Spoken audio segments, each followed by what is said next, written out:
Hello everybody, and welcome to a brand new episode here on 1950's Farm. As you can see, we're in a shadow-filled corner and I can't see where the blooming hell I'm supposed to be. But I think it's somewhere here. Oh no, it's not, nowhere near there. Oh dear. This is the reason why I hate trees in FS. We'll go this end and start again.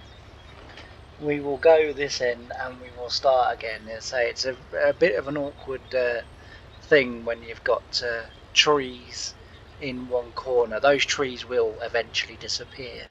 I have long-term plans for this area.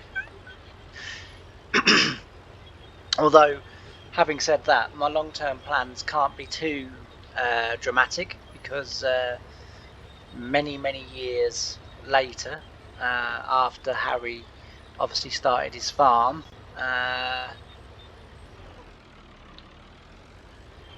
he did move. He moved location because he, sort of realised that whilst this was, and it's a location that he still has, so he still has the original farm, sort of that they still use. It became, I think, if I remember, and I'll have to go back again and just check.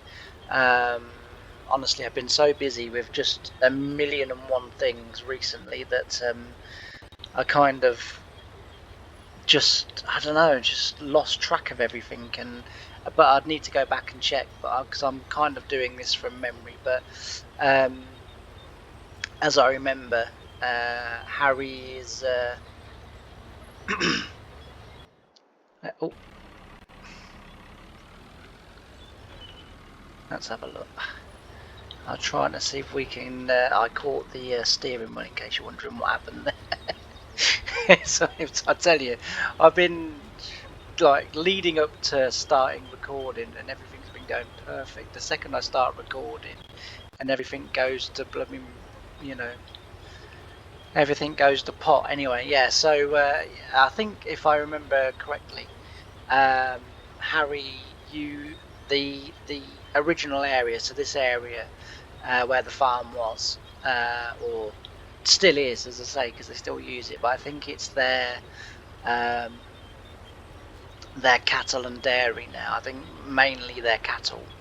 They're not so big in dairy as what the actual dairy are. Mainly because Harry said, out of respect at the time for the fact that he used to work for them, that he wasn't going to sort of in a way compete with them. However, the same loyalty wasn't shown going the other way, and the dairy farm now not only have a massive, huge dairy, and again, I can't off the top of my head remember the exact numbers, but I think it's something along the lines of 2,000-3,000 dairy cows that they look after. An absolute massive, sort of dairy organisation. But one thing they did do to Harry that Harry wasn't prepared to do the other way was they also do run beef cattle. And they run that on a scale that matches, that had to catch up, and now matches what Harry's done, and Harry's family, out of respect for the dairy and everything that they did in the early years for their family, still don't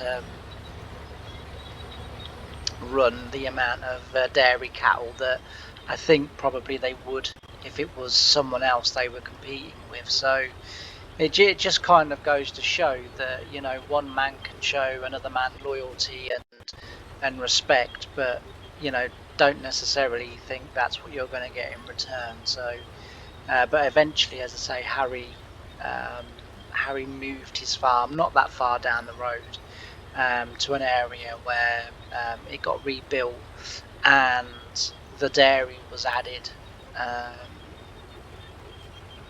to that farm as well, and this remained cattle But what happened was that the sort of the fields, if you like, were kind of replaced with cattle pens and paddocks and stuff like that, and their beef stock is raised now on sort of this farm as we're farming it at the moment.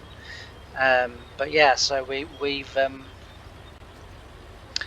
had a busy old time of it really on Harry's farm, and say this field I finished ploughing it, and then as I say, we've got the tractor, as you can see there, the McCormick, pulling the land down ahead of the corn planter, and as I say, we're planting excuse me, we're planting corn in here, and that's going to be a nice change from what sort of we have been doing. Originally it was going to be the other field that was planted with corn to break it up, because it's had 2 years of being soybeans, but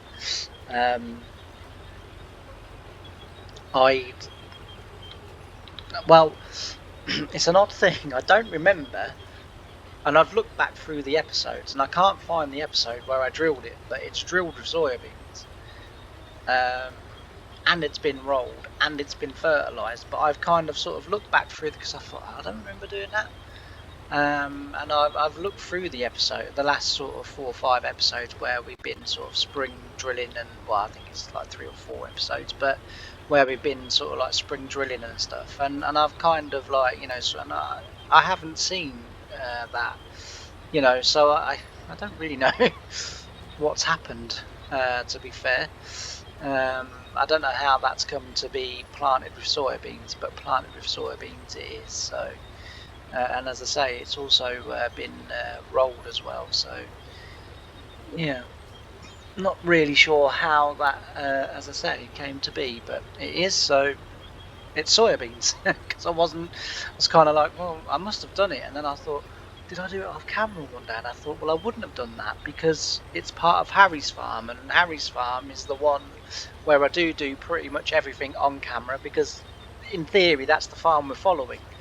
So I thought, I was kind of like, when I thought, well, I must have done it off camera, and probably didn't realise I was, the biggest problem is, and this is me all over, I get listening to my music, and I get sort of in the groove of sort of playing farm sim, and I end up just doing loads of stuff, and I sort of think, damn it, I was going to put that on video.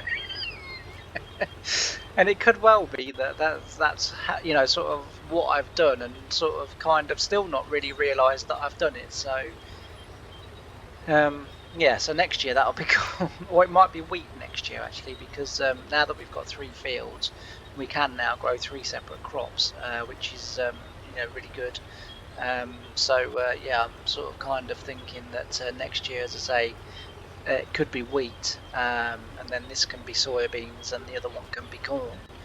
It does mean that sort of whatever's in the 3rd field, although I might cut the trees down and make that the other side of this hedge all one field, and then put a fence along, so the trees that you can see at the moment over winter, I might cut them down, put a fence down the middle, and then extend the 2 fields that are at the back of those trees.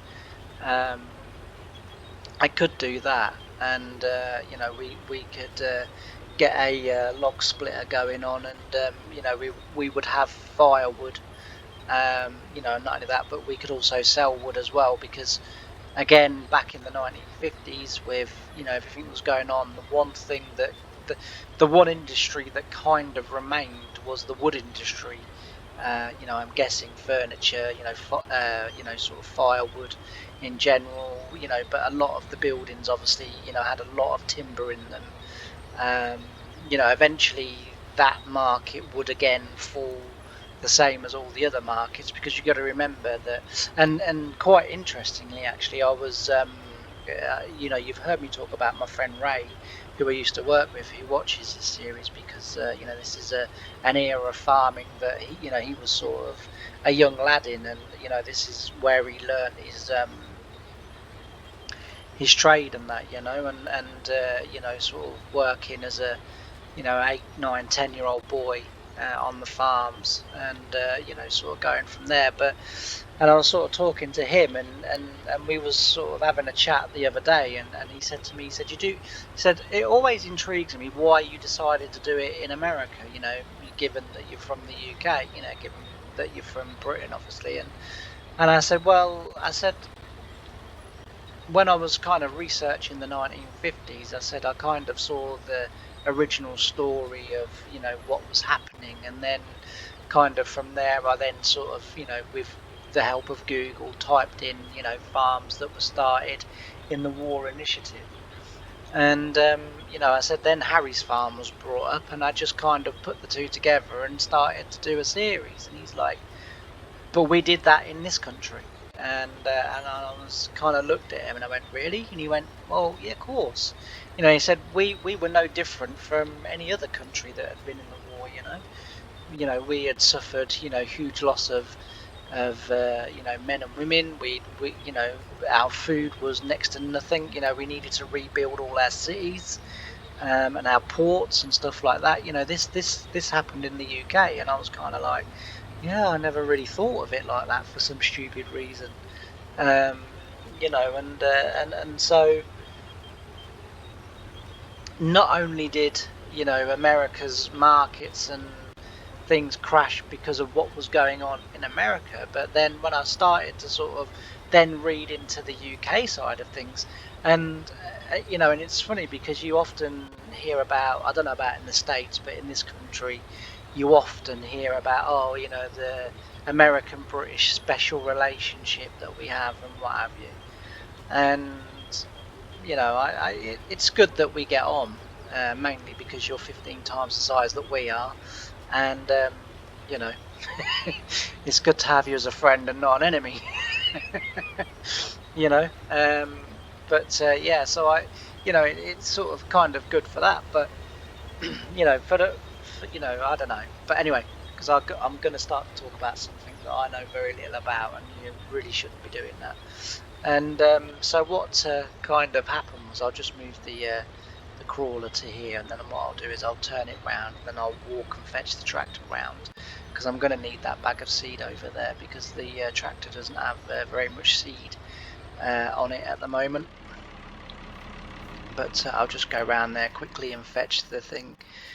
And yeah, so as I say, the UK market was flooded, the American market was flooded, because what that meant was there was no markets at home, but more importantly, there was no markets domestically.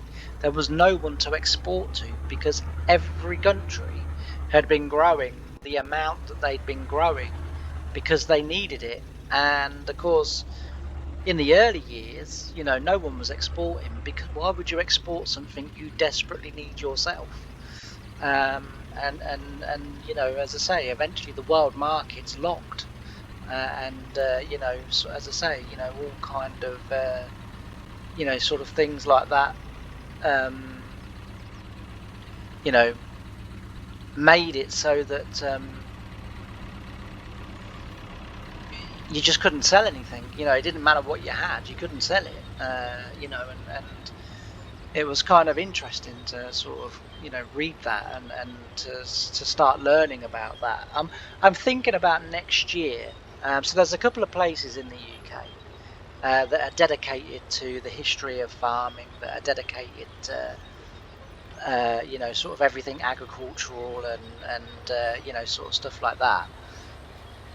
If I was to go to these places, which I'm probably going to go to anyway, so it's not if, I think it will be when I go to these places.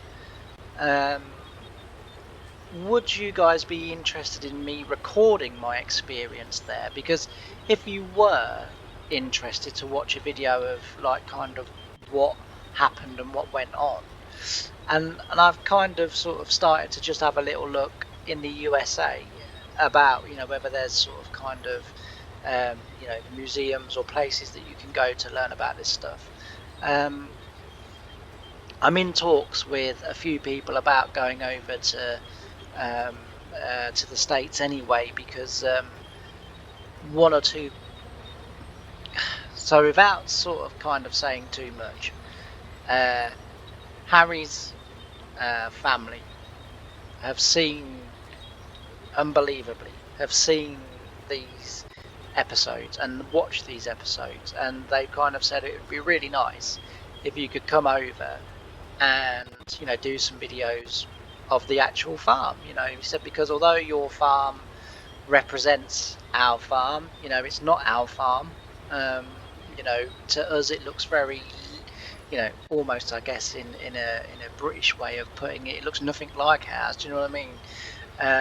But it's as close as I've said before that I can get it. But so yeah, if I do go to the British, sort of the museums that are around, that highlight the history of farming and the war efforts and stuff like that, would you be interested in me having it, me recording it and then watching the videos, obviously on my channel? Because if you are, what I'll do is I'll pay the extra and have a private tour so that there's no one else there, which you can do. You have to book that quite a way in advance, but you can pay for a private tour. Normally it's a big group of people that just want to be there by themselves. I mean, it's only going to be me, and I don't really have anyone else to go with, so as I say, it'll only be me and the person doing the tour. But if you would be interested, then just let me know in the comments, because that would be something that I would arrange now, so that we can do that at the earliest opportunity, sort of next year, because it isn't going to be this year now. But yeah, just let me know, and I'd very much like to do that. So it might be fun and interesting to do, which is really cool. But yeah, anyway, I've chatted on for a little bit too long, as per usual. And what I'm going to do is I'm going to end the video here. Well, not end the video, but I'm going to switch over now to a bit of time lapse. That's what I was meaning to say. And we'll have a bit of time lapse, and then we'll meet again at the end, and we'll go to the bar, have a drink, and call it a draw. Is that all right with you guys? And as I say, we'll review what has gone on in today's episode, although you will pretty much know everything that's gone in today's episode because you will be watching it just at a slightly faster speed than normal. Anyway, bye for now.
Hello everybody, I'm back. Right. I just thought I'd confuse you all. You think, what? Start of another episode? Jesus, I didn't see the end of the last one. No, so yeah, I'm back. And as we can see, we've got most of this field drilled actually, or planted I should say. We've done really well. To be fair, I'm a lot further ahead in the field than what I thought I was going to be. Especially at the beginning when it was near on impossible for me to see where I was due to go next. Because, and I had to, in the end, turning the lights on has obviously made it so that I can actually see, the breed before. So, although I can't see from there. So yeah, it's been a bit of a struggle this field, but we're getting towards the end of it now.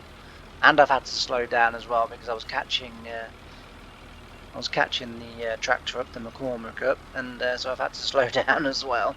Otherwise, if I would have been able to have gone my normal speed, I would have been finished now. Many of you will recognise the cultivator, of course, as the cultivator that used to be on the dairy. So for a few years after, when Harry started, after Harry got started, the 50s and certainly the 60s, but the 50s began to see a lot of changes in agriculture and agricultural machinery, and the American government, I know the UK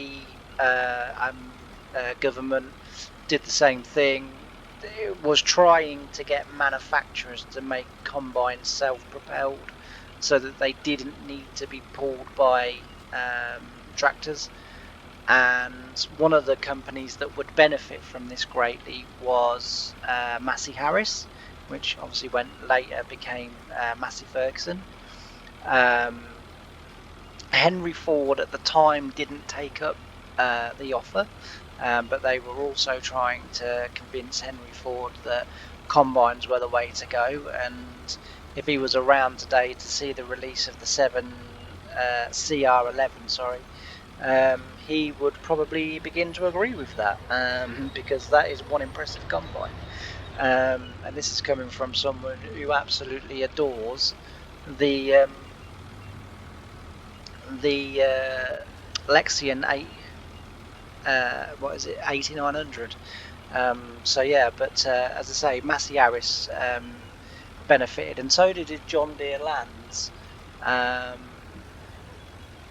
and their combine, their self-propelled combine, was to come out, sort of, I think around 53, for the end of 53, on like a trial sort of run where it went out to a few farms, and then on general release in 1954. Well, one of the farms that got hold of the John Deere Lands combine was the dairy, and so what happened was that every time the dairy moved on, with the crawler and the cultivators, Harry, if he liked a bit of equipment that they had, would then buy the equipment off the dairy and use it for his own farm. And I mean, even after Harry had left the farm, and the dairy, as I've said before, I'm going to carry it on just because it brings a nice variety to my videos, and whilst I am sort of kind of going with real life and the story of the family and the farm and everything else, I am also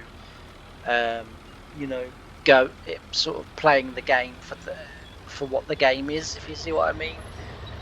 So whilst I will be sort of following as much as I can real life, it is a game, and the parameters of the game mean that I can't do everything exact. So therefore there is a bit of leeway for a little bit of free roll, if you like, and that's what will kind of happen. And one of those sort of kind of where I can sort of do things for the game basis, is carry on with the dairy. Yes, the dairy will feature a lot less as Harry gets, or as this farm grows. But